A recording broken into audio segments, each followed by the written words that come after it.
I'm unmuted, right? Mine's gonna die any minute now. We're on. We're on.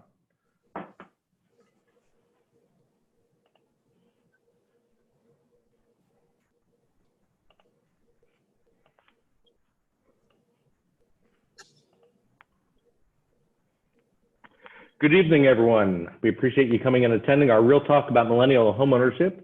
I'm Daniel Jacobs with TruLoan Mortgage. I am just taking a look here at everyone still getting on the call. So we're just gonna mute ourselves and give everyone another moment or two to get on, and we'll get started.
$36 and climbing.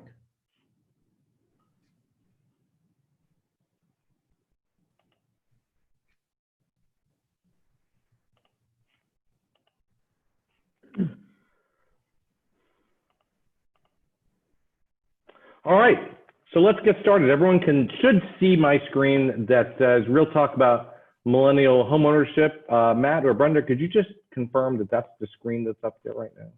Yes. We do, but we see your next slide see too, two. and all that stuff. You see Yeah. all of that. That is not the way it's intended to be. So give me one moment. Did I just there fix you it? go. That's better. Yeah, you fixed All right, it. okay. All right, perfect. So again, my name is Daniel Jacobs. Thank you for joining us tonight. We're excited that you are interested in learning more about homeownership. These are really interesting times for so many things, and particularly for becoming a new homeowner rather. We've got a great panel here tonight, and before I introduce them, I want to mention to everyone, just in case any of you have to get off early, we're going to be talking about some pre-approval incentives that I've got a slide later, and at the end we'll go over some details for, and you don't want to miss out on that. So if you do have to get off a little early for any reason and you miss that, we'll be sending out an email to everyone afterwards, and make sure to take a look at that.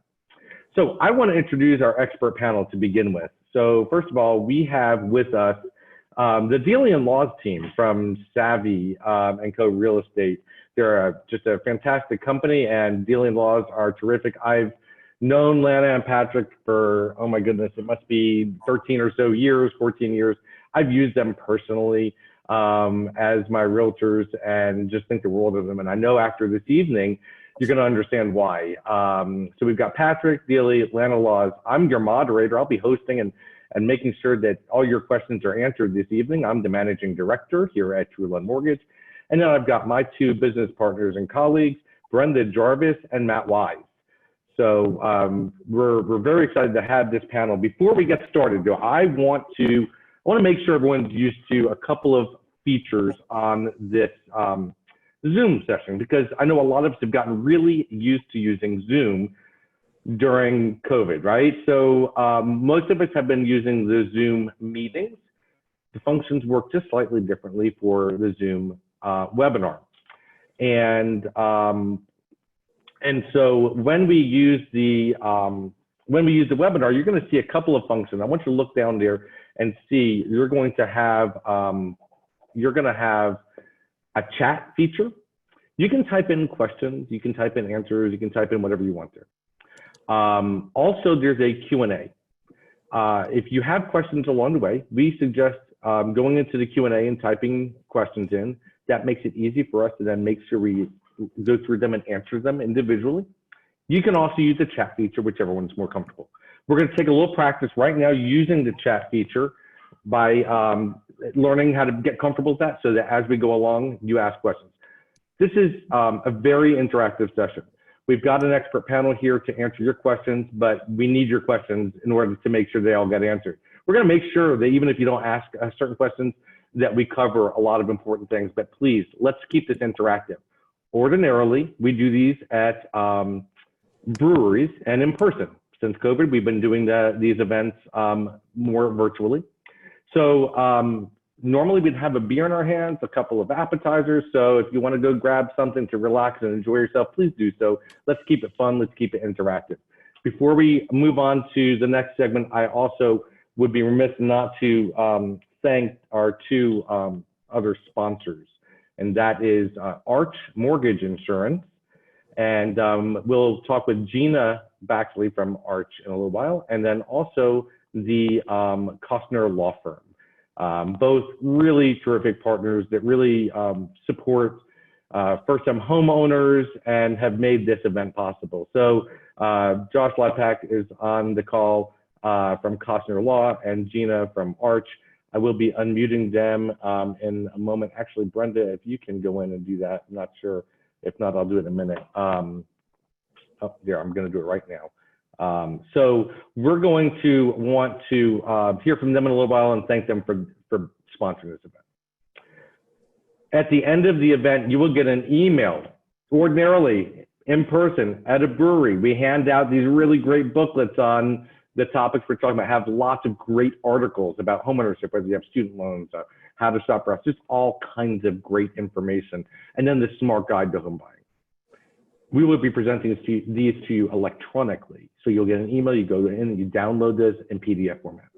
We will also in that email offer you that if you want a hard copy, just send us your mailing address. We'll throw one in the mail to you right away. So watch out for that email, it's really important.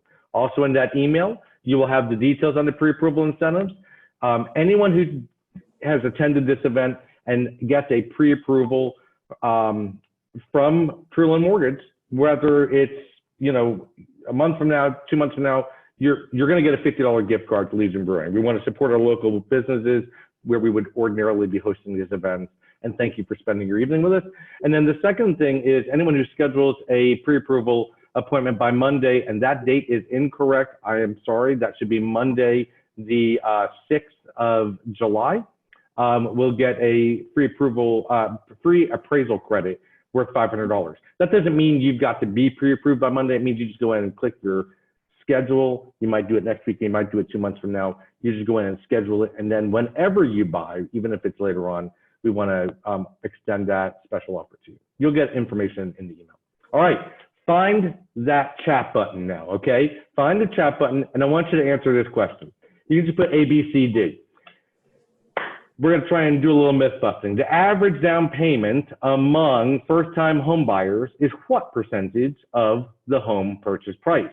Is that A, 10%, B, 6%, C, 20%, or D, 3%? So how much down do you think the average first home buyer puts down? I see the answers are pouring in. We got them all over the place. Yep. All right. And the correct answer is 6%. 6%. So many folks have been led to believe you have to have 20% down. It's a misnomer. We're going to ask Gina from Arch in a little while to talk about that and mortgage insurance and how, putting less than 20% down is a thing. Just know this, 80% of first-time home buyers put less than 20% down. So a lot of times people think that amount of down payment is an impediment to getting into their first-time home purchase. It's not always the case. So just keep that in mind. We'll be talking a little bit more about that as we go through the evening. So if you buy a $275,000 home right now, which was about last year's average home price in Mecklenburg County or in this MSA, buy a $275,000 home 1 year from now instead of today, and you were only putting 3% down, what would it cost you in wealth building based on historical averages? In other words, the house is going to go up in value, right? You're going to pay down the mortgage. The difference is wealth that you've built, right? So how much do you think if you waited a year? A, B, C, or D? $7,200, $31,500, $16,291, or $3,900? A, B, C, or D? Yep. And again, I see that we've got answers coming in all over, right? That correct answer on that, based on the last 5 years, is $16,291. Is new equity that you would have built through appreciation in home value and the paying down on the 30-year loan. $16,291. And you know what? If we extend that out to 3 years, it's $50,900. So think about it like this. You're building that wealth for someone every time you make your housing payment. You're either building it for your landlord or you're building it for yourself.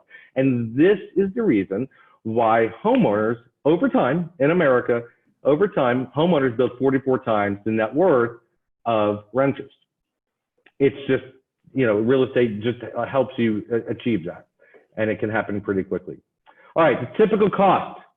The typical cost of using an exclusive buyer's agent versus using the listing agent when who is selling a home. So in other words, you're driving down the road, you see a house for sale. I like that house, has a sign.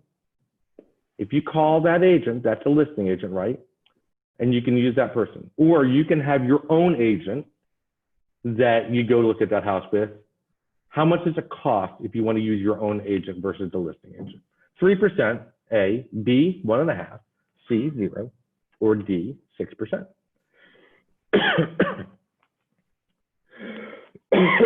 Pardon me. All right, I'm not going to answer that question. I'm going to take this opportunity to go back over here to our panel, and I'm just going to change my screen here, and I want to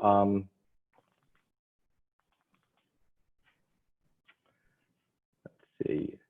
You should see everybody now instead of my presentation, right? You see everybody anyway. Okay. Not yet. All right. Not yet, because I have not done it right. Right. I have not done something right. And I don't know what I've done wrong. I apologize, everyone. There we go. There you go. All right. Lana, what does it cost if you use an exclusive buyer's agent rather than using the listing agent? 0%. 0%. Yep. Talk to us about that. Talk to us about that. Tell us, why would we want that? What is the difference? How is it 0? That doesn't sound right. I've always learned it, you know, nothing's free. So just kind of walk us through how that works so everyone understands. Okay. As a listing agent, you meet with the seller, and that portion of the fee is negotiated as part of your listing agreement with the seller. So when you have a commission to sell the property, you market that property to buyers via their agents, typically. We all have access to MLS, and there is an implicit agreement and an explicit agreement between us to compensate each other. So buyer agents are compensated by the agreement that is negotiated with the listing agent and the seller. So it's beneficial to you to have your own representation so that you have an ally in the transaction that's looking out for your best interests, negotiating on your behalf, and it doesn't cost you anything. And it's really kind of a service that we offer that I think a lot of people don't understand is available to them without an upfront cost. So before I ask my follow-up questions to that, I just want to remind everyone, we do have the chat feature and you can ask questions there. And we highly encourage using the question and answer feature where you can type in your questions, and we will all be monitoring and asking those questions for you. But Lana, let me ask you though, okay, so, but maybe the seller, wouldn't it be that they don't have to pay both sides of the commission if you use the listing agent? So then you can actually get a lower price? No, when we represent sellers, they are agreeing to pay a certain percentage regardless of whether there's an agent on the other side. So that fee just goes to the agent that's listing the property versus being split with someone else. So they just keep it all, and then who are they representing in that sale? Seller. They're representing the seller, they're not representing the buyer. So that is a really important distinction. And we just highly encourage everyone to have an exclusive buyer's agent. And in fact, you know, sometimes we've seen where someone approaches a listing agent and they actually will refer it out to someone else in their firm so that they don't have that conflict of interest, because you want someone working on your side. In fact, we just did that before today. this call. We just did that before this call, didn't we? Exactly. So, all right. Well, tell me about the home buying process in the time of COVID-19. Maybe Pat, Lana, if you guys can talk to us a little bit about how that has impacted home buying. I guess from just a broad perspective on, you know, sort of the market and home buying, just what's available and things like that. But then separately, maybe address the safety precautions and how that works now with this new world we live in.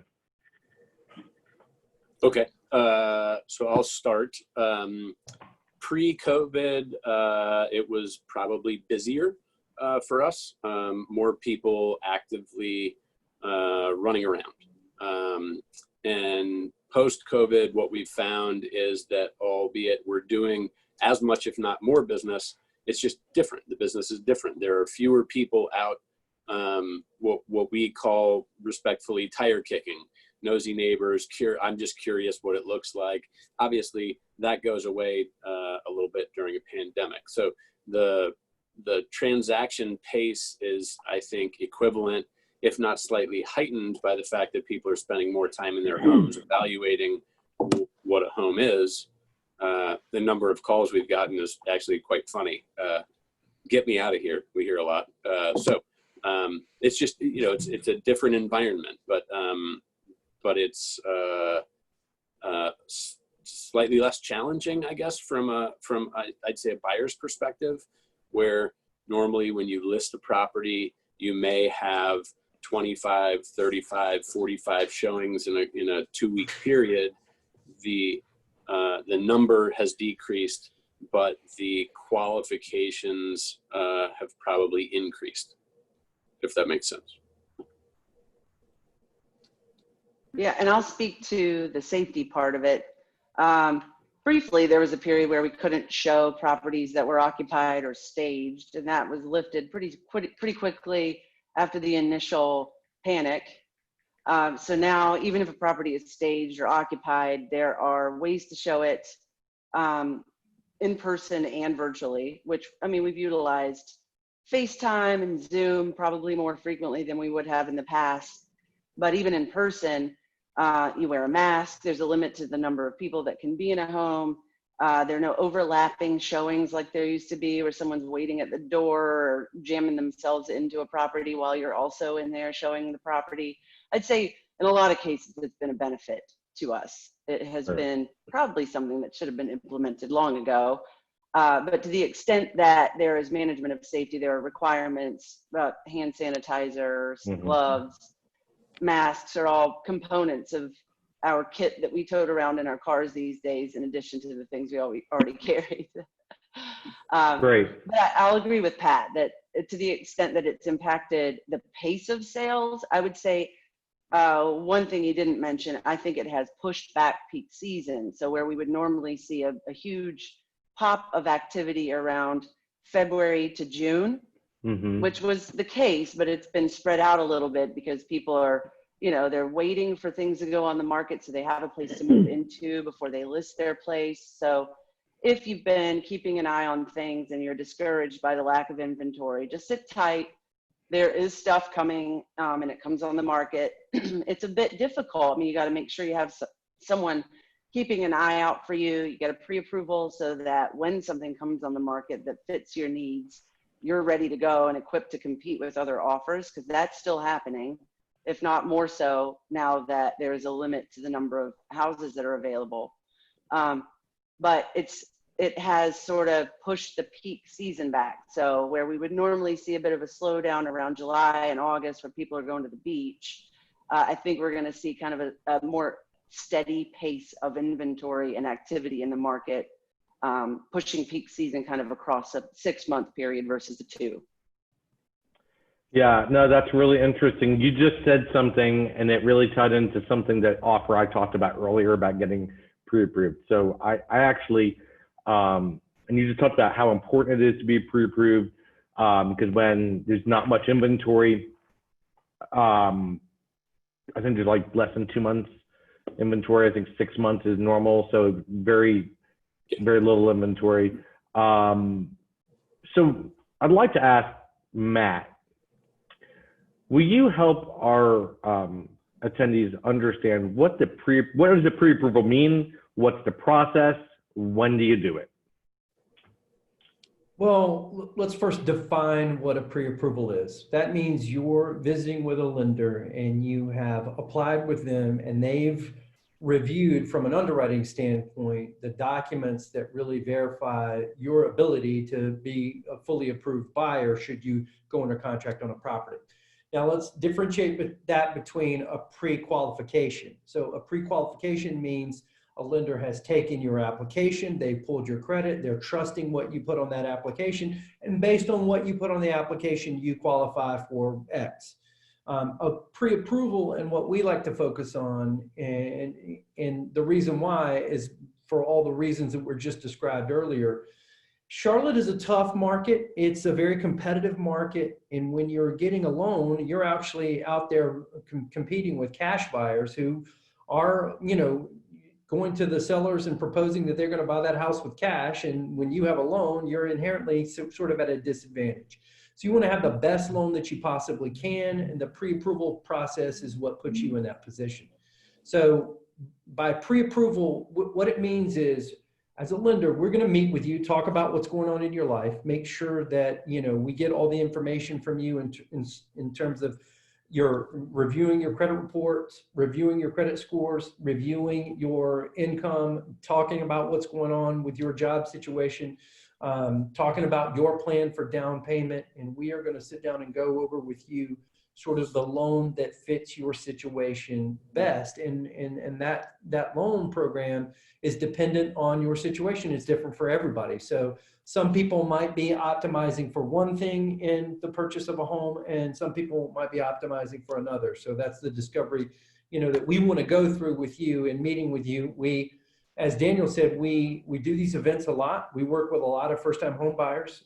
We are constantly working with first-time home buyers, and we take we take a lot of pride in the effort that we put into educating those borrowers on the process and making sure that that process is a fun one for them before they go into a contract, through the contract process, and all the way through closing, so that they can enjoy celebrating at closing day when they get that new home. But pre-approval, reviewing those income, reviewing the assets, choosing the program, putting you in position so that when we issue a pre-approval letter and we've got our agents involved and we let them know, we communicate with them what you're qualified for and what we're issuing on that pre-approval, it allows you to go out, find the house that fits that criteria, find the house that's in your price range that fits all the budgeting discussions that we have with you, and then you go out and find that perfect property, and we know that we've got that we can do the loan on, once we go under contract, and it will have a smooth and easy process that for us is quite fast. We can close in 21 days or less. Sometimes we push very fast. And in this environment, when rates are at their all-time lows, people, lenders are stressed. They're taking a long time on things. We are not. We still are agile and we still move fast. And then the other thing about rates, since they're at their all-time lows, people are usually shocked. We meet with a lot of people and have a lot of pre-approvals, and people are usually shocked because of the power, their purchasing power is increased because of the rates right now and the way that they're so low. So oftentimes we're seeing with first-time home buyers, they have an idea of what they might qualify for, or what they, all these myths that they have in their head. When they come in and meet with us, they're pleasantly surprised. A lot of times we can qualify you for a lot more than you actually want to spend. The rates are helping your buying power and enabling you to really buy a lot of house for very little money right now. And it's never been easier, so that's one of the things that we see every day is people surprised and encouraged when they come in and meet with us. Matt, Talia asked a question about whether it's true that you only have 7 to 14 days to shop for pre-approval. Now, I think this is coming from a credit score or credit perspective. She can clarify if that's not what she means by that, but can you just speak to that and kind of help Tully understand that aspect? One of the things that we're always trying to combat are some of the myths that people think about, the pre-approval process and pulling their credit scores. So that's one of the aspects she might be referring to. So I really can't speak to what she said. One of these things. It is a credit score, she said. Yeah. She wants to know how long it is before her credit score goes down. She has her credit pulled multiple times. Yeah. So there's a mechanism in the credit scoring system that if you have too many inquiries on your credit, that it will diminish your score by a few points. But what we're talking about in that situation is like somebody going out there having a ton of credit pulls because they're gathering all this credit because they're going off to Mexico because they just committed a crime. Let me just use that as an example. But in the real world, I have to pull multiple credit reports for people all the time. We just had some borrowers that, we had pre-qualified, they had 720 scores. I pulled their score, a few months later, they've got 748 scores. This is what we see all the time. And the thing I would tell people is do not stress about that. We do not want you out there, pulling your credit report all the time, and you shouldn't do that. But do not stress about having a pre-approval, meeting because you're worried about having your credit score pulled. Do not worry about that. Should be a non-issue for you. Second thing I'll say is when we issue a pre-approval, as long as your financial situation, doesn't change in a huge way, that pre-approval should be good for, a period of months. We do not need to keep revisiting that. Credit again. Yeah, we don't want to pull your credit again. We know the basics. That's the point of getting it up front, and we'll evaluate it from there. But for some, do I have people that have been, out there searching for properties for months? Yeah, that is the reality of our market. We have a short supply of houses. And when you're looking for a specific neighborhood or a very specific type of house or very specific to your situation, you're going to have to be patient in this market. But when they're out there, if they've got the same employment, if they're protecting their credit rating, if they're not going out and signing a lease on $1,000 BMW, then everything should be fine. I ask that they just check in with us if something, large changes in their financial picture. But other than that, no, we've done all the work up front. We know what the situation is. When we have you out there searching for houses with our agents, you're good to go. We should be fine. And, Matt, you mentioned something that is so important with rates being just incredibly low. The buying power is so tremendous. I was just talking over this with Brenda a few days ago. I was saying, wow, when I bought my first house in 1995, I was shopping for 90 grand. We went up to 114.5. And if rates had been as they are now, I could have bought like $200,000 of house, and that would have been great. In fact, I think we did a little comparison, and I'm just going to pull it up because I've got it right here. I won't be able to share it on the screen, but I have it on my phone. If you're paying $1,500 a month in rent, for example, you're probably in that 275 range equivalent for a mortgage payment, including taxes and insurance and everything. And if you're looking at, if you got a $2,000 rent, which is incredibly common in Charlotte these days, you're looking in that 350, 360 range. And if you're paying 2,500, you're up in that 450, 460 range for a home purchase price. Just to give you a little idea, just that rent to buying power equivalent. So can I comment on this for just 1 second? Yeah, of course. This is one of the things that we discovered. See, all of us are homeowners, and to be honest, we don't really have our finger on the pulse of the rental market here in Charlotte.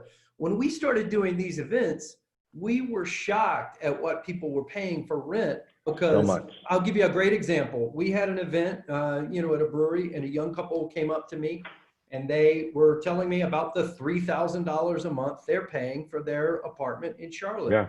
And I was explaining to them like, oh my gosh, you can buy so much house for $3,000 a month. That's crazy. Yeah. So flash forward, 2 months later, They're buying a brand new home. I forget the price, but it was like $500 and something thousand. They were well qualified. They have a brand new, beautiful home. They're paying hundreds and hundreds of dollars less in mortgage payment. And that mortgage payment includes their homeowner's insurance, their taxes, everything. They put very little down and they're paying a lot less, and they're actually saving more money from being a homeowner. Now, typically that's not the way that it is. Typically, you know, in years past, you're renting for X, and then maybe you can get a house similar to what you're renting at, you know, from what meets the needs of you and your family, you know, for slightly above that in terms of a mortgage, because you're paying for taxes, insurance, and all these other things, and you're the one that's gaining the equity from that. But here in Charlotte, because we've seen the growth of rent prices so much, and now at the same time, rates have come down, increasing your buyer power. We actually have situations where people get out of rental situations and buy houses that are equivalent or better than their rental situation, and they're saving money every month. So, I mean, this is unprecedented time in history, and you just happen to be in a great market for that. I mean, Charlotte's a great market to get out of renting and get into home ownership. You know, it's a good fit. Yeah, and Lana and Pat, I'm just going to apologize for a minute. We've got a few more questions that have popped up for Matt and Brenda, so I'm gonna get through those, and then we'll probably have some to come right back to you. Brenda, maybe you can handle this one. What happens to customers that have credit issues? Do we coach them as to how to cure the issues? And yeah, why don't you handle that one, then I'll go to the others. Yes, we can. It depends on, you know, exactly what those credit issues are. I can certainly coach anyone. There are companies out there that you can pay to help change what's on the credit score. I cannot necessarily do that. I can look at it. I can tell you, we have a system in our credit reporting feature. We have a feature in our credit report that tells us a range of what we can move your credit score to, and then it tells us what to do. So if in fact that range makes a difference in your qualifications and you can do the things that it suggests that you do, then I can tell you to do that, and then we can it's not a guarantee, but we can certainly do that. Yes. So for example, that system will tell you to do things like, if you pay your credit card balance is down $1,500, if you pay off this collection, you know, your score should go up this much. And those are the kinds of things that you're talking about, right? Yes. You can kind of put people on a plan. And a lot of times we'll see that boost.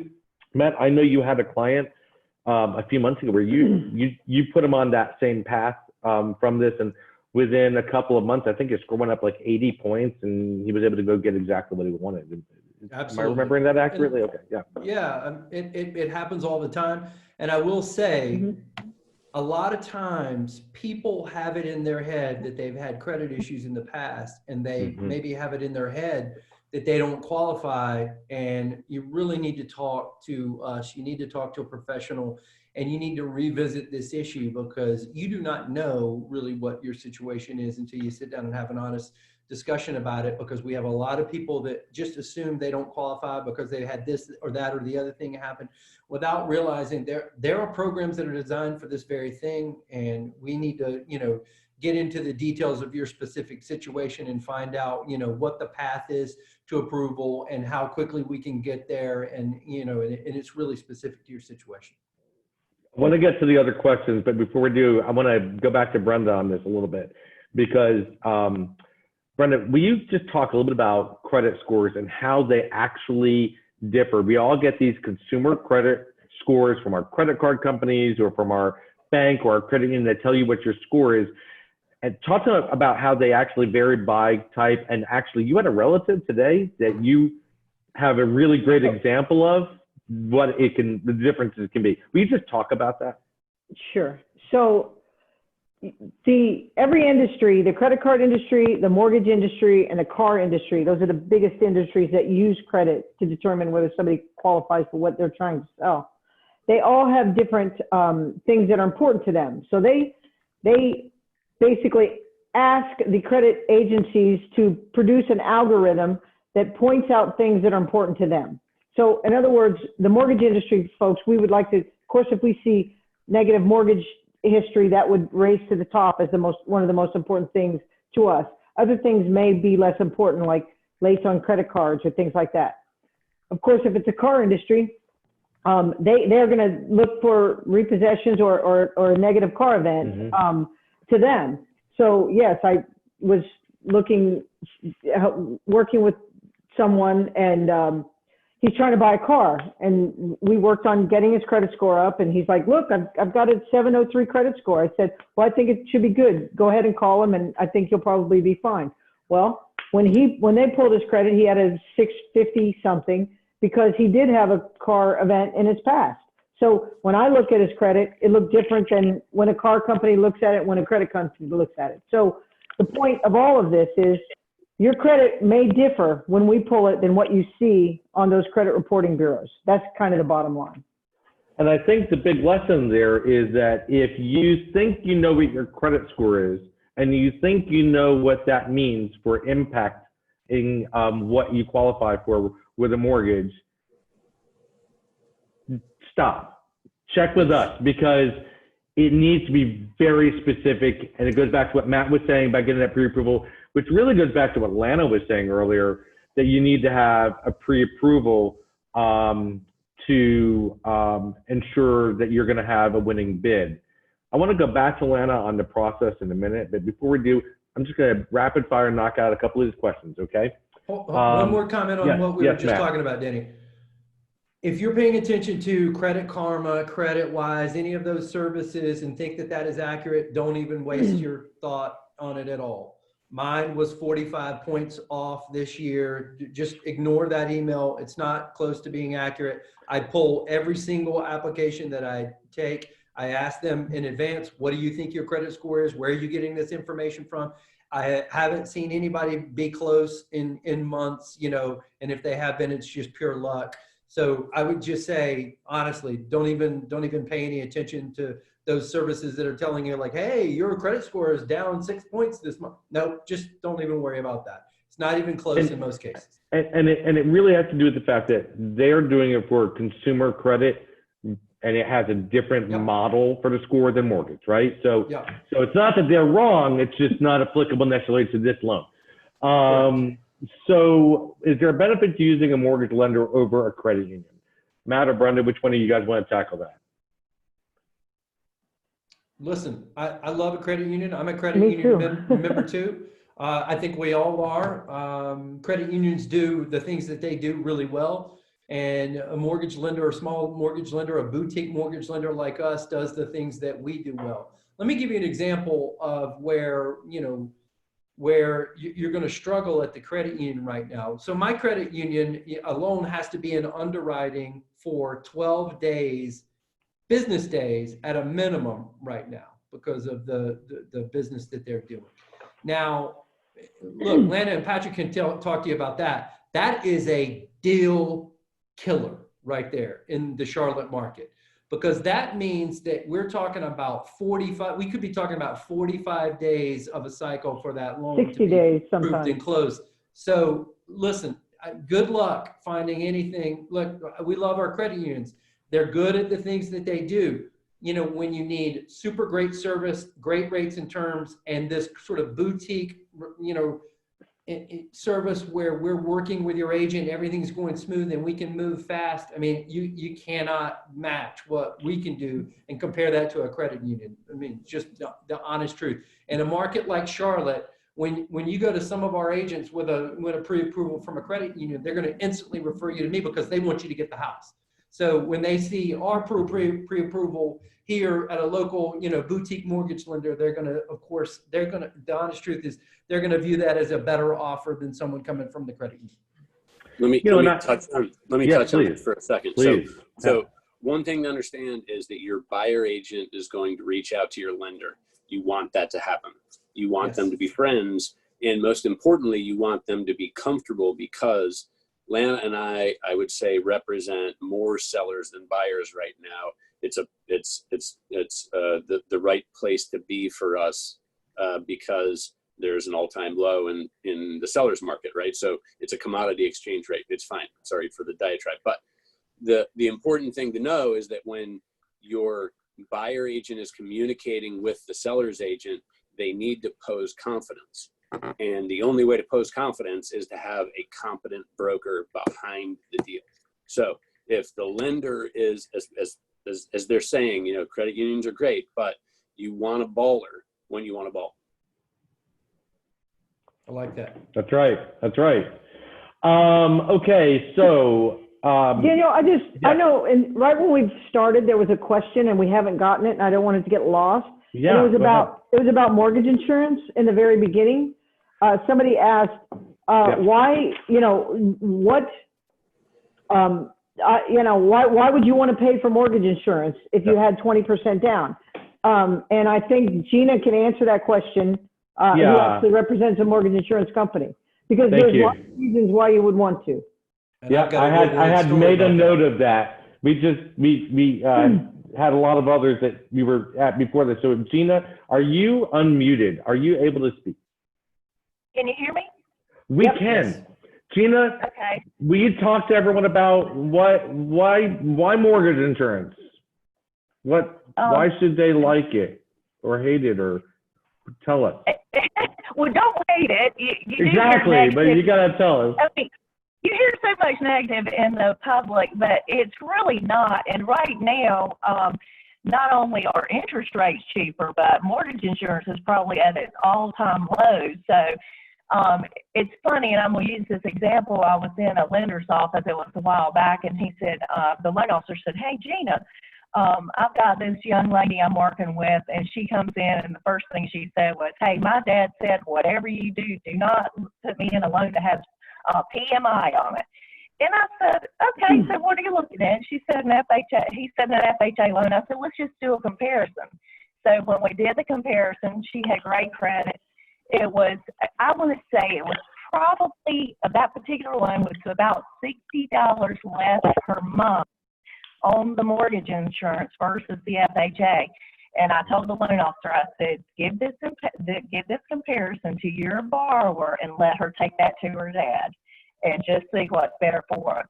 But I'll only take just a minute here, but the one thing about private mortgage insurance, it truly allows you to get into homes so much quicker. I sell it, but I truly believe in it. Almost every home I've ever had, I had private mortgage insurance, and it has so many different options, whereas FHA only has one option, which is you have to pay a fee up front, and you have a monthly fee as well. And again, with with private MI, you have several different options. And most of the time, at least with a 5% down payment, for the majority of it on good borrowers, the private mortgage insurance is less per month, quite sizably if you look at it too. So keep that in mind. And again, I mean, you're working with a great team. They'll go over all the options with you. And keep in mind too that, again, like I said, it's the lowest it's ever been in history. So combine that with the low interest rates you got and the low private mortgage insurance, it will help you get into home a lot quicker. Thank you, Gina. Can I just ask you, just before we move on, Matt's got something to add to that. Let's just take one step back and just tell everyone, what is private mortgage insurance? Private mortgage insurance protects the lender against default, and it allows the lender to accept a much lower down payment from you as the borrower. And also, Matt was talking to this a little bit earlier, that actually with private mortgage insurance, you have so much more purchasing power too. And I think you actually mentioned that when you first started out, Daniel. So it's got some purchase power behind it. And also, it usually takes a borrower an average, or statistics say, it usually takes a borrower an average of about 8 to 11 years to save up a 20% down payment. So if you can get into a house with 5% down, let's say even if you had 20%, you're going to want new furniture, all that good stuff. There's so many different ways to work things now. You can roll it into the loan amount a lot of times, where you don't have a monthly mortgage payment, therefore you've got a lot more purchasing power there too. But again, just options. It's easy. It has changed. So please don't think negatively of it. Thank you so much. And Gina, I appreciate it. Matt, I think you can piggyback off of that, and you've got a really relevant recent anecdote to share with the group about that. Yeah, so from one of our recent events, we had a young lady that came in and she was a great borrower and she had done everything right. She had protected her credit rating. She had been aggressively saving because she had this idea that she needed to save up 20% to avoid mortgage insurance. And I usually, when I hear that story, I kind of hate it because once we get into the numbers, I usually show people how, well, I wish you'd have come to see me. That was a mistake. You shouldn't be afraid of mortgage insurance because it's mortgage insurance that allows you to buy. And in a hot market like Charlotte, it would have been much better for the second you could buy. That's the way that you generate wealth and the way that you gain equity in your home and you have a brand new home.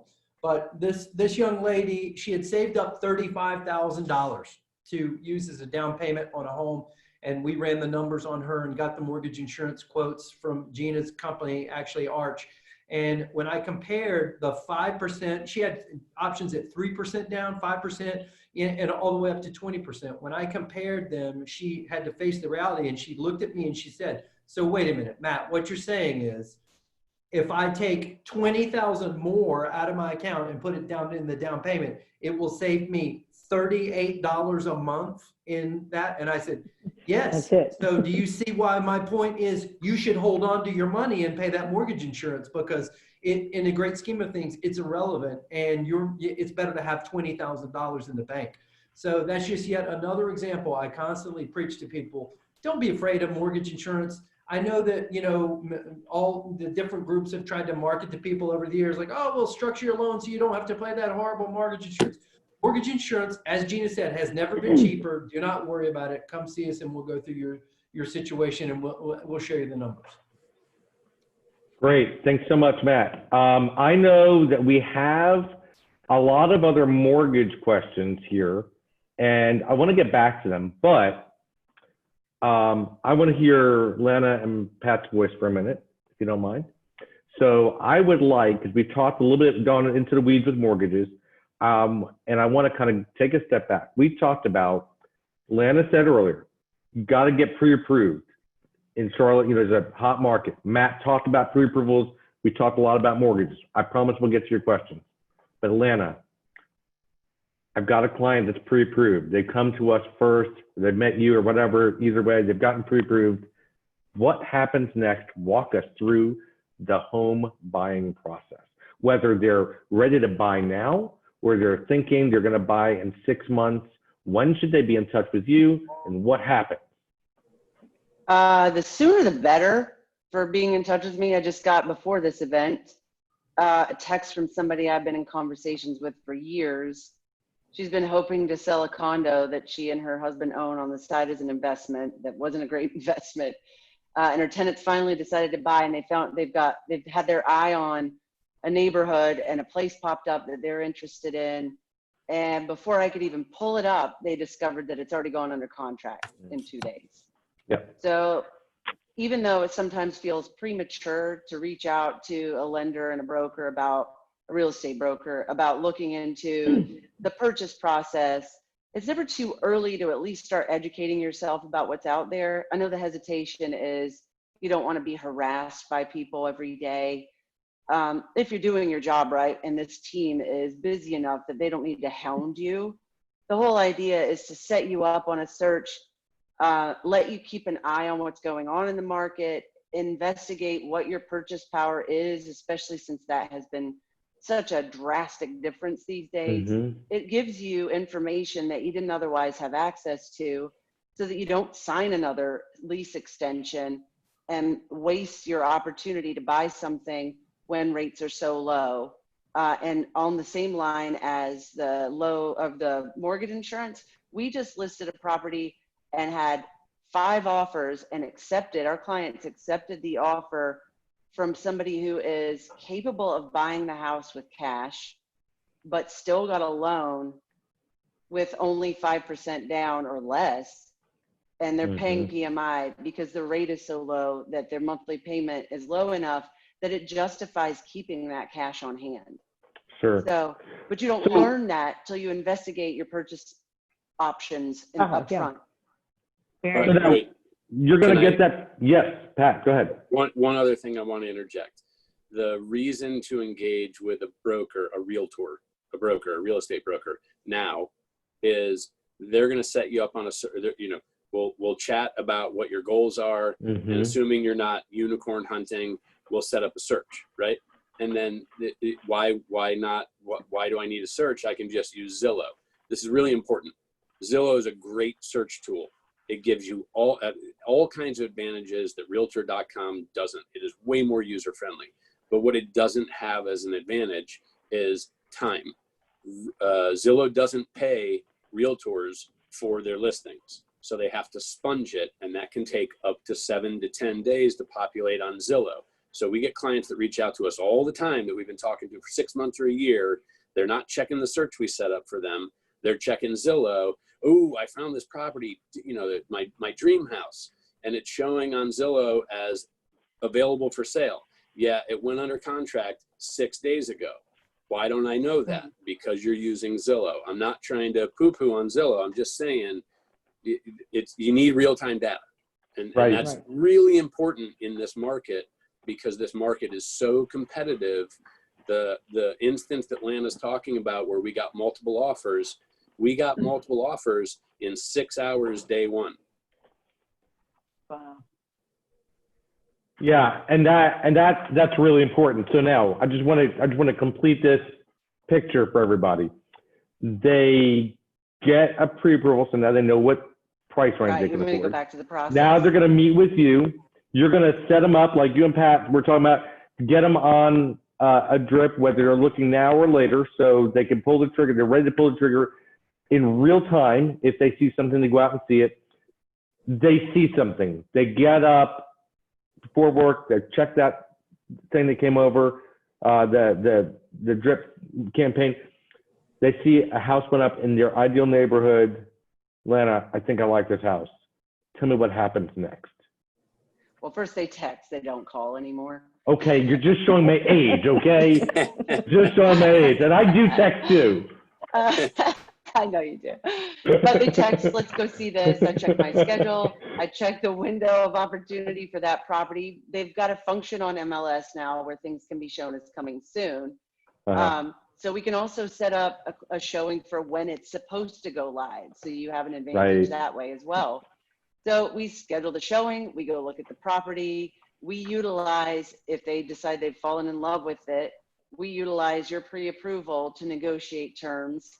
And some of those terms are related to your deposit structure. And that's the question I think a lot of people have is, what's the pay to play? There are 2 deposits that are part of our current contract, the due diligence fee and the earnest money deposit.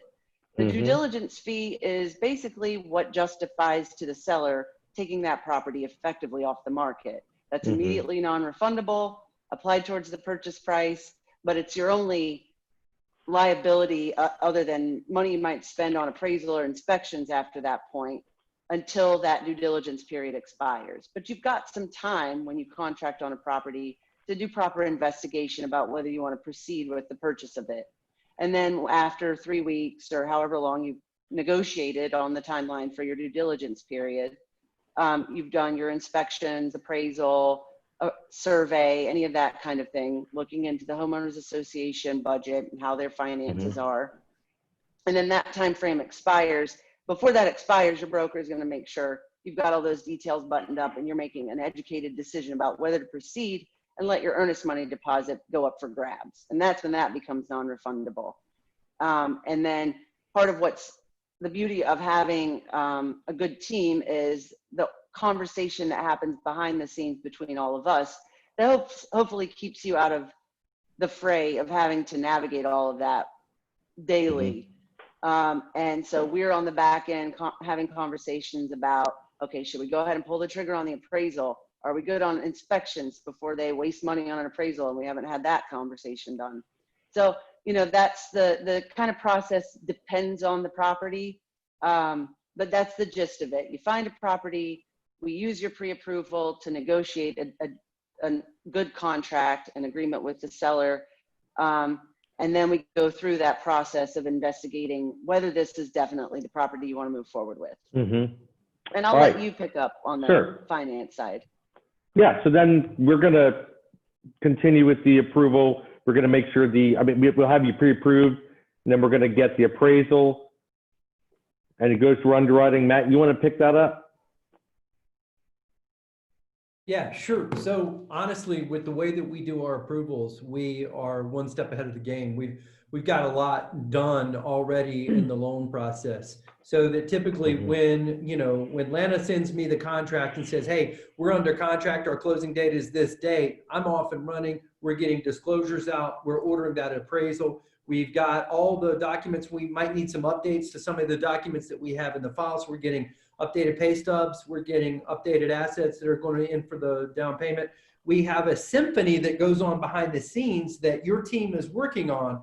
And to be honest, that's the important point that she was talking about. When you've got the right team, you don't really have to worry about this. When we'll give you something that you need to do, and we'll give you a time frame that we need to get that done in. And then as long as you stay on that, we're orchestrating all these things behind the scenes: the home inspection, the appraisal, ordering title, getting the attorney and the closing set up, underwriting the loan. All these things are going on behind the scenes. You're just focusing on what you do. You're doing your job, whatever is earning you the income that qualifies you for the loan that allows you to buy this house. Let us do our job, and we'll take care of all this stuff. We give you regular updates along the way. We talk to you when something changes. We talk to you when we're at that stage, like, okay, the appraisal is back. Or okay, the home inspection was this day. And we go through that, and our job, and when it works well, and what we focus on is making it a smooth and easy process for you,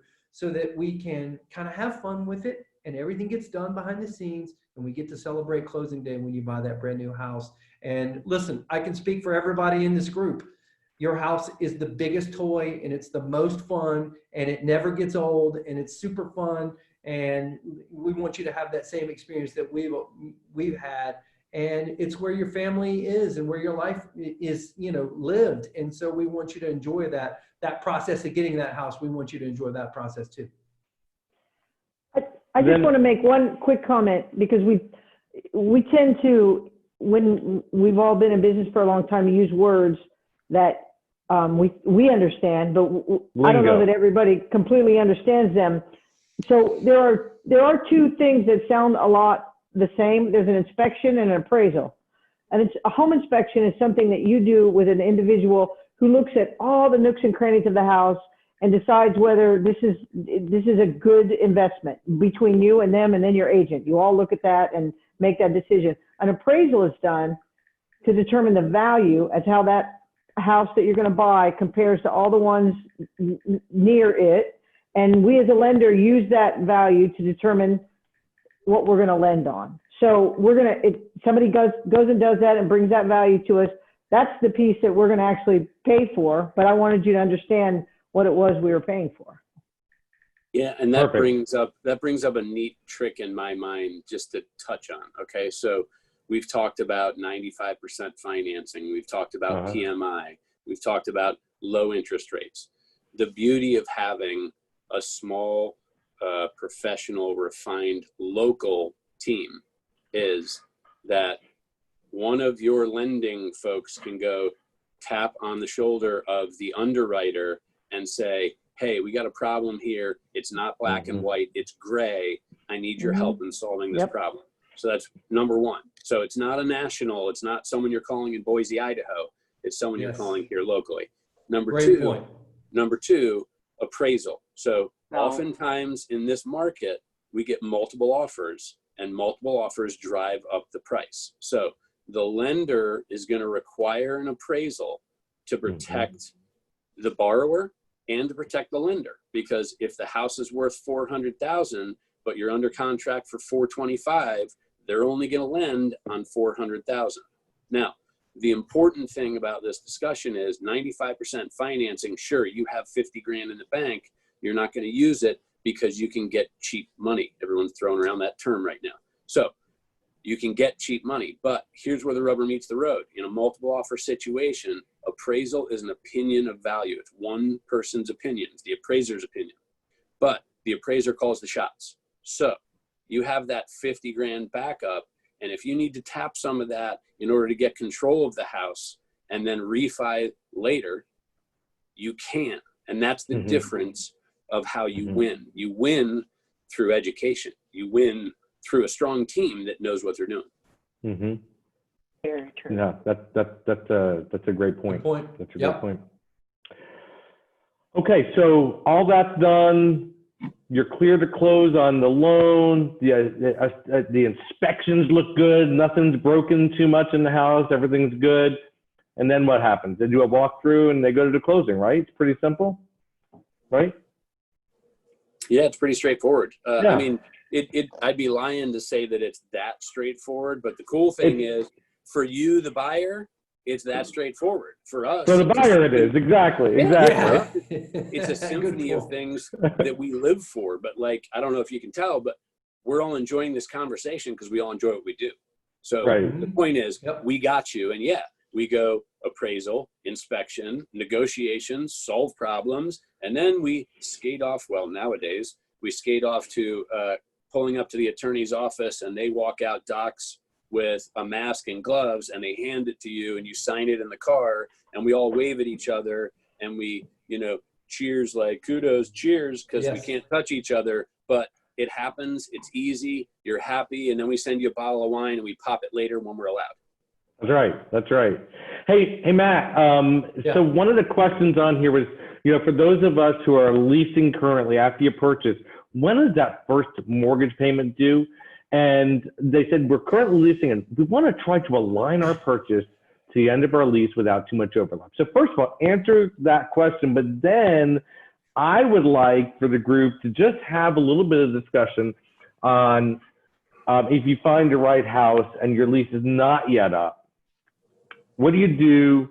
Is it terrible to break a lease? What does it cost? How do you negotiate that? Just talk to us about that. Okay, so I love this question because it's really something that we've discovered people don't understand, and this is a good thing to keep in mind. So when you are paying rent and you pay, for example, your June 1 rent, you are paying for June, the month of June, you're paying for that in advance. When you have a mortgage, when you pay your June 1 mortgage payment, you are paying for May's interest. So you're paying in arrears. And the way that really impacts you in the real world when you're transitioning from renting to buying, let's say that you are purchasing a house next week, all right? And you currently rent and you're purchasing the house, let's say July 10th, all right, of 2020. You paid, your lease is up at the end of July, let's just imagine. So you've got your apartment that you're renting or your rental house through the end of July. You've already paid that now. Okay, you're great. You close on your house July 10th. You will not have a payment on that loan until September 1st because you're going to have at the closing table the interim interest that's due. We won't get into the details of that. But the advantage there is in most cases when you're transitioning from renting to purchasing, you kind of have a month off. And the way that it works is that most people use that month off to help with moving expenses, help, with that down payment, the closing costs, whatever their situation is. It's an easy transition to go from renting to owning because of that, the way the math works and the difference between the two, paying one forward and one paying in arrears. So your lease is going to be up in the end of September. You start looking now, you find a house in August. You're going to close, let's say you close at the end of August and then you have to pay September on your lease. You're not going to pay until October 1st. Is that right? Yes. So I think I heard you. Then you're not going to, so if you close, let's say you close on the house August 30th. Yes. But you still have to pay the rent in September. Okay. You could do that. You don't have to wait to where you have to close on your house the day before Correct. Your lease ends. You could close a month before and still only have one payment per month. Yes. However, let's say you get on that drip with Pat and Lana here, and you think you're going to describe what you mean about drip. The drip, We set up a search. Property search. the property search. I apologize. Thank you for clarifying. The property search email that comes to you every day based on your neighborhood and price point that you're looking for in size house and such. We should talk about that. And you get, We did. your lease is not up until December. And in a month's time, next month, you see the perfect house comes up. It's, it's the house you want. I can't move because I've got the lease until December or January or February, even until next May, let's say, okay? Does it ruin your credit to break the lease? What happens? I mean, can they buy? We've seen a lot of this happen lately. So what does it really mean in practical terms? Well, listen, we tell people all the time, just like Lana said earlier, we want you out there looking at properties and we want you as early as possible. So let's use your example. Lease is not up until December. And let's say in, August, you find the perfect house. This meets all your needs. It checks every single one of your boxes. You love it. It's perfect. You want to go after it. Let's imagine a hypothetical scenario where that costs you $1,500, where it costs you $2,000. That might be something that we can negotiate for the sellers to pay as a seller's credit to offset that, or B, at the end of the day, you living in the perfect house for the next 7 years at super cheap interest rates that they are right now, that $1,500 becomes irrelevant over time because it's what got you the perfect house. So that's why we encourage people to be out there looking, see a bunch of houses and make that decision for themselves. Well, I'm going to close the gap on it. You said if it costs $1,500 to $2,000. What Matt's talking about, everyone, is most leases have a clause that you can break them early.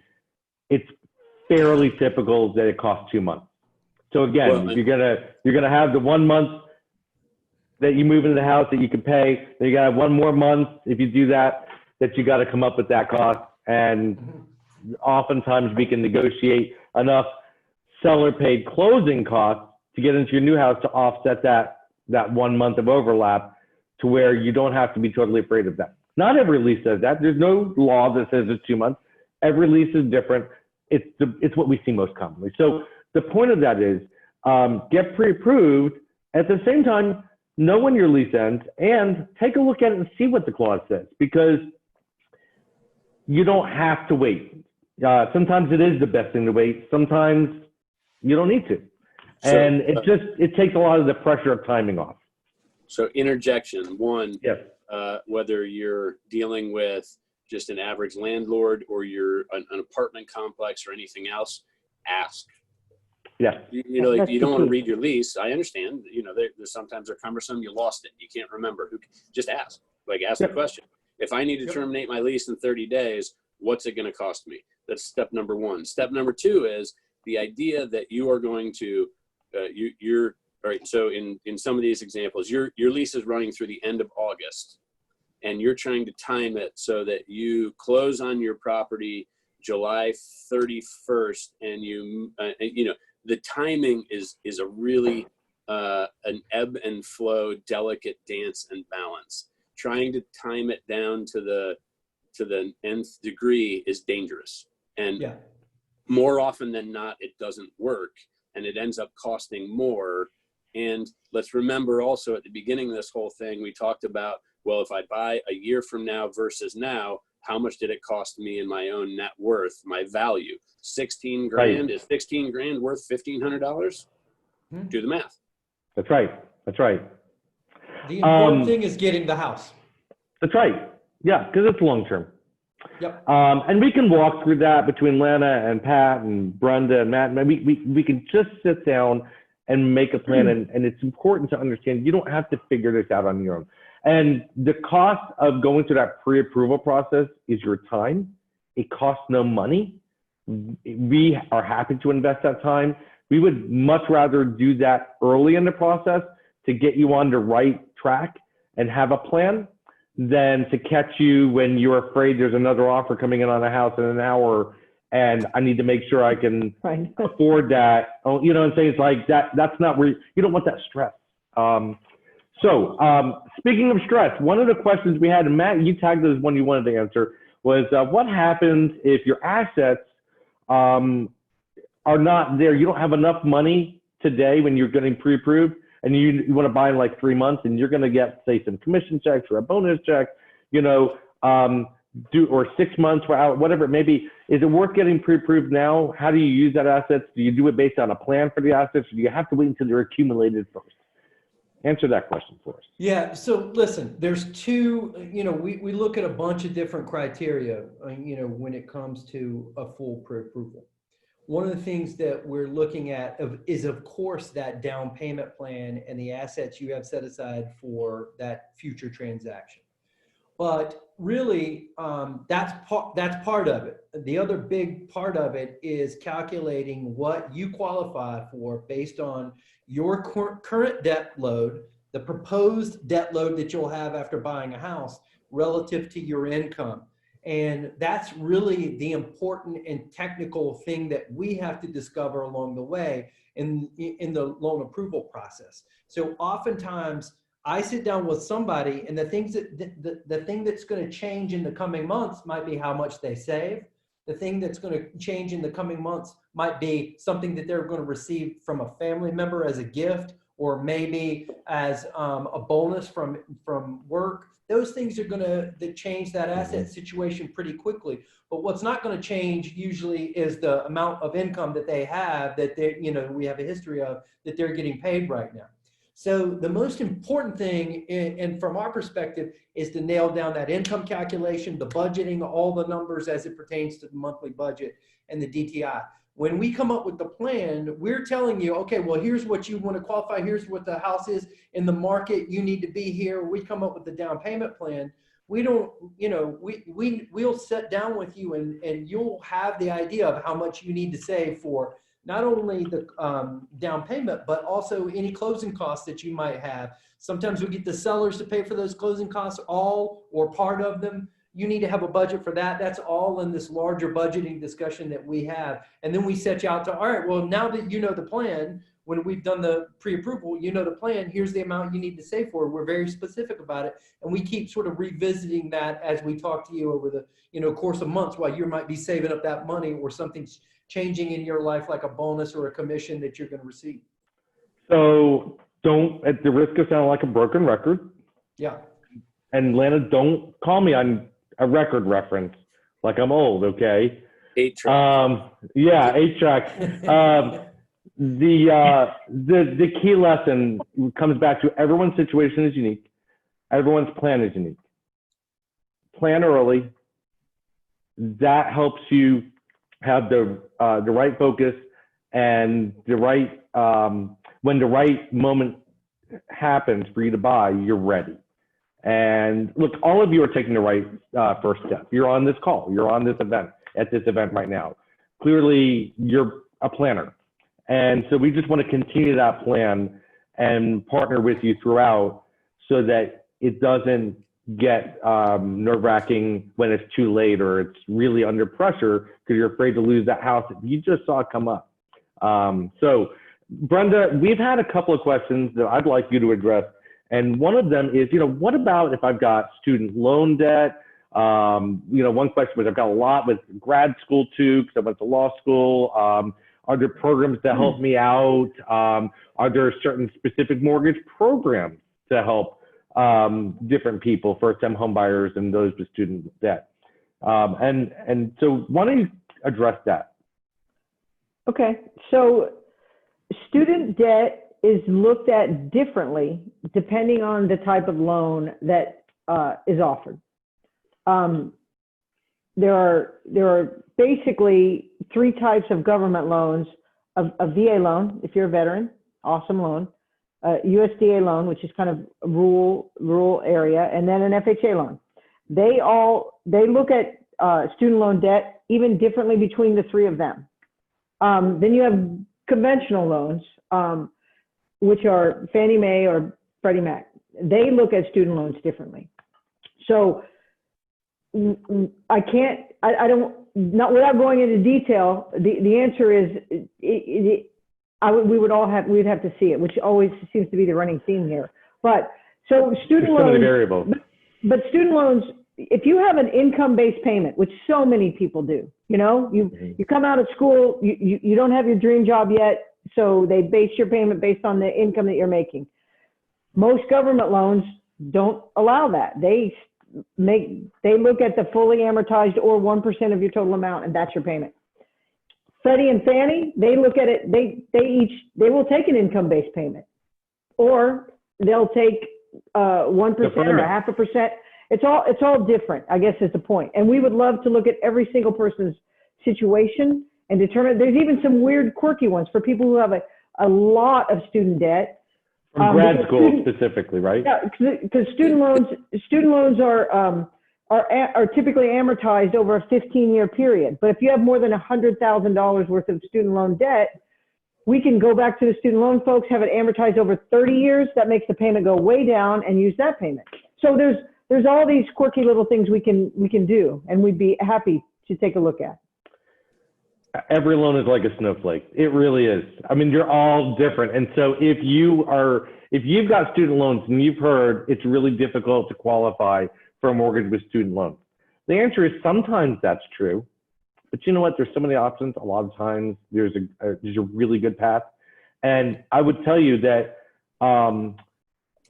if you've got that student loan debt, building your wealth through homeownership now is just a great hedge against that student loan. Like let that check you right every month, or automatic payment, Lana, to let that payment go toward, building your net worth instead of your landlord's. After all, when you got student loans, you know, it was to get a great job and do what you want to do and be educated and hopefully make a good living. And so this helps offset the fact that you've got that loan. It really does work that way. So don't be afraid. Don't think I have to wait till I pay that student loan debt off before I can qualify for a loan. We have so many clients with student loans, so many, and they qualify every day. Let's see, what other questions do we have? What other questions? I do want to make one comment about student loans and the moment right now. Because student loans are all, thanks to the government, in forbearance, they all show up whenever they come to us as in forbearance. And there's some really weird, quirky rules about student loans that are in forbearance. Sometimes they're better. Sometimes it puts you in a much better position than if they weren't. And occasionally it puts you in a slightly worse position. But my point is almost all of them that I'm looking at right now put people in a better position. So if you were thinking about it and you have a lot of student loans right now, before they get unforbearanced, is a good time to come in and take a look at it. Hey, Lana and Pat, tell me, if I'm looking at buying new construction, shouldn't I just go buy from the person at the builder, from the realtor that sits in the model home? Maybe. Maybe. But here's the reality. Do you want to gamble?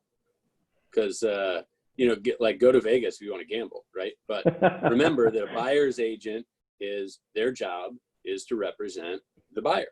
So since you don't have to pay them, and that's their job, you're getting the milk for free. Because when you walk into a model home, the person sitting in there showing you the home is working for the builder. You're not working for them. Sometimes I can answer this, Pat. I think the point is that, honestly, somebody who's representing the sales of a new construction project that's working, I think he's more referring to like a Shea Homes or a Saucy Burbank or whatever.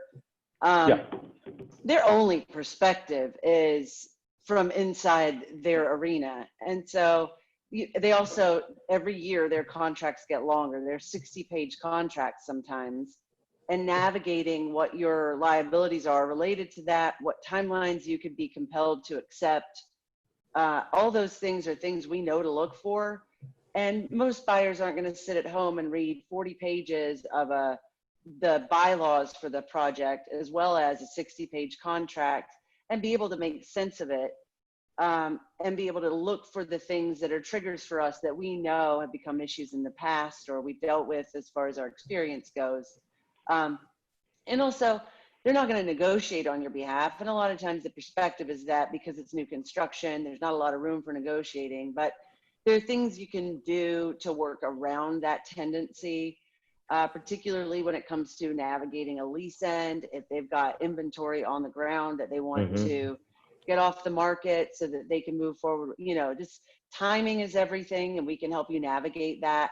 A buyer agent can help you navigate that in a way that somebody representing the seller or the developer builder is not going to necessarily let you in on that secret. Pat is probably skewed to the extent that we represent developers, but they're usually small guys. A lot of the small ones, yeah. Yeah, and they'll let us kind of give people a peek under the hood. For example, in that instance where we've got a couple of townhouses that are already completed, you have a bit more negotiating room to get a fridge thrown in versus if it's not completed yet. But for the most part, a salesperson on site working for a builder is not going to share that information with you. You're going to have to know to ask for it. Sure. So it's just, my point is it's always good to have a buyer's agent, whether you're buying an existing home or for sale by owner. For sale by owner even, yes. Or if you're looking at a big, you know, builder community, you just want to have your own interests represented, particularly when you're a first-time home buyer, because there's so many little nuances, and it's a big purchase. It's really important. You want to get it right. You want to have people representing you. Folks, we are at 7:21. We promised to be done by 7:30. I want to make sure that we are answering your questions. I have responded to a couple of your questions saying that we would follow up with you offline because they seem really specific to your situations. And we want to make sure we do that, you know, and protect your privacy and answer your very specific questions. But I'd like to know if you have other questions, it doesn't have to be anything related to what we've talked about. I mean, something completely different. If you've got a question about housing, the market, lending, anything, just make sure to put it in the chat box or the questions, and we'll wrap up soon. Josh Lipack, are you on with us? I think you're unmuted. They talked a little bit earlier, I think Pat did, about the closing process, and my goodness, I know we've had just a whole lot of closings with your firm recently, and how's that drive-through closing going? It's changing. It's interesting with COVID how we've adapted, and it's working well, right? It's certainly a lot different. You know, obviously our main goal is to keep everybody safe while still being able to do this. And that's one of the options that we have available. People can stay in their vehicles and we come out to greet them with the closing package, which we send out ahead of time so that they can review everything in advance if they do have any questions, since it's a little bit more difficult to really get into all the details as you would at the closing table. But we are also allowing people into the office if they are comfortable, as long as there's less than 4 people in the room at the time. And of course, masks are now mandatory. Of course, yeah. Yeah. Well, listen, you guys are doing a great job with that. And I love how everybody in this industry has done such a good job adapting and still allowing the housing market to be robust. I mean, my goodness, there's an article in one of the downloads that you're going to get the link for, and it really actually names Charlotte. It's a national article, and names 4 markets nationally, and Charlotte's one of them, where they just talk about how, you know, it just continues to grow. When I look right out my window here, I can see the view of the downtown skyline, which I love. And I can see South End over there and Uptown, and then going on up towards Noda there. And a few days ago, we counted, there are 11 cranes in my site, 11 cranes. And, you know, people are just moving here every day, and we have a robust market. And it's really phenomenal. And being a homeowner in this market's great. And at the same time, with all this demand for housing, with all these people living here, everyone on here that's renting, you know, your rent's going up every year. So, you know, we're just excited that you're focused on buying. We are excited to work with you with your home buying journey. Now, David has a question. Does a higher income preclude you from a lower down payment? Matt, will you answer that, please? Yeah, so listen, high income, opens up the doors to everything in life. So no, it doesn't preclude you from having a lower down payment. You can choose, and people are doing that every day. The situation Atlanta talked about earlier, we have people that can buy houses with cash. But if we're going to give you, money for hundreds of thousands of dollars at such a cheap interest rate, your financial advisor is going to tell you, yeah, take that money because we can beat it in the market. You need to hold on to your money. No, it doesn't disqualify you from putting a minimal down payment. The one thing that a higher income disqualifies you from, and these are sensical things, it disqualifies you from certain programs that are designed for people with low income. It disqualifies you from those benefits, and it just makes sense. It disqualifies you from down payment assistance. Last year I had a young lady that makes almost $150,000 asked me about down payment assistance. And I had to tell her, like, no, you make too much money to qualify for the down payment assistance programs. Those funds really need to go to people that are lower down in the income range. So that's the only thing that it prevents you from getting. But no, you can put minimal down, regardless of your income. Right. I'm going to put you on the spot, Lana. What are the fastest growing but still affordable areas in Charlotte right now? I know that's probably one of the questions you get all the time, and it's so difficult to answer. You got any neighbors to throw out, or do they have to call you and talk individually? I mean, I would suggest chatting with us because honestly, it depends on What you're we looking used to for. say, I mean, it's changed a little bit lately, but we used to say you live where you play, not where you work. So everybody thinks they want to live where they don't have where they have a short commute. But if you have friends that all live in a neighborhood, that's where you want to be able to walk to or have a short trip to. So it kind of depends on where your center of living is.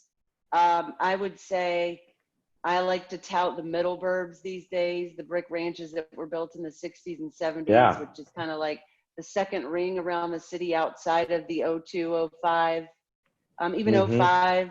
Windsor Park is one of my favorites. Stonehaven, Lansdowne. Oh, yeah. Stonehaven. North Charlotte, above, Huntersville and 28208. Mount Holly, 28208, some of the neighborhood, Enderley Park, that neck of the woods. Those are some of our favorites. I agree. But there's stuff happening in various areas. I think maybe it's me climbing up the age chain myself. And so the people I know are kind of doing that. It's like the boomerang, kind of cycle through. You want to be where you can stumble to a bar, and then you want to be where you can stumble to your neighbor's house because they have kids your kids can play with. That's right. It depends where you are in that life cycle as to which neighborhood I would recommend. But there are definitely still affordable areas in Charlotte. Yeah. And to the extent that money is so affordable these days, neighborhoods you would not have normally considered affordable are also suddenly more affordable than you think. Yep. So when you download this booklet, toward the end, right here, you'll see the home buyer's go time checklist. And this is really great. It speaks to what Lana was just talking about. It's like, what are you looking for? What's important to you? What style of home? And it's just really good to kind of help you get focused. When you get on the phone with Pat and Lana, you're just really, you kind of know how to answer some of the questions that maybe you hadn't pondered exactly before, and it'll help you focus on that. Well, I want to mention one thing. So the hardest thing about buying your first house is getting off the couch, right? So it's scary, it's new, it's different, but statistically, a first-time home buyer is usually only in their house for 3 to 5 years before they have a lifestyle change. So you're not committing. The idea is, I want to find the spot that I'm going to live for the next 20 years and have kids in. The statistics defeat that conversation. So what you're looking to do is start the process, not finish the process. And so build some wealth so that you can afford to buy the next place. You got it. So we've got 1 minute left, so I'm just going to be really fast. I'll try and cover a couple things. Someone asked if they are unmarried and they want to buy together, can they qualify with joint income? Yes. Yeah, I did that in 1995. Okay, I did that in 1995. So has COVID stopped first-time home buyer? Okay, all right. First-time home buyer programs from down payment assistance. We have down payment assistance programs that have continued to be enforced through COVID. There has been national press about some of them that have gone away or that had pauses. We still have some of those available. Again, when we talk with you, we'll go through all the options and be really specific with you. I appreciate all these great questions, and I love that we got more inquisitive here toward the end, but we did promise to wrap up at 7:30, so we'll do so now. I'm just gonna flip my screen back over to just wrap up. Oops, hold on. I wanna get right back to where I'm supposed to be. There we go. All right, so again, thank you to our sponsors, Arch Mortgage Insurance, and with Josh Lipak from the Costa Law Firm. Remember, we have these pre-approval incentives. You're gonna get an email. If you schedule that, and again, the date on here is wrong, I apologize. If you schedule it by Monday afternoon, go enjoy the 4th weekend. But if you go on there, you just look at the calendar, you can schedule your appointment. In addition to getting the $50 gift card to Legion Brewing, you will also have a free appraisal credit up to $500. If you don't schedule it by then and you call us a week or 2 or a month or 6 months from now, remind us you were here, we'll still give you that $50 gift card to Legion Brewing. We'll support our local breweries. So watch your email for that, sign up. And we just want to thank Savvy & Co. and the Dealing and Laws team for being on our panel today, and Matt and Brenda for this and all your great questions. And we just look forward to working with you and helping you continue your home buying journey. Thank you and have a great night. Thank Awesome. you. Thank you. Thanks. Happy 4th. Happy 4th. Happy Happy 4th, Fourth. guys. Enjoy your Bye weekend. all.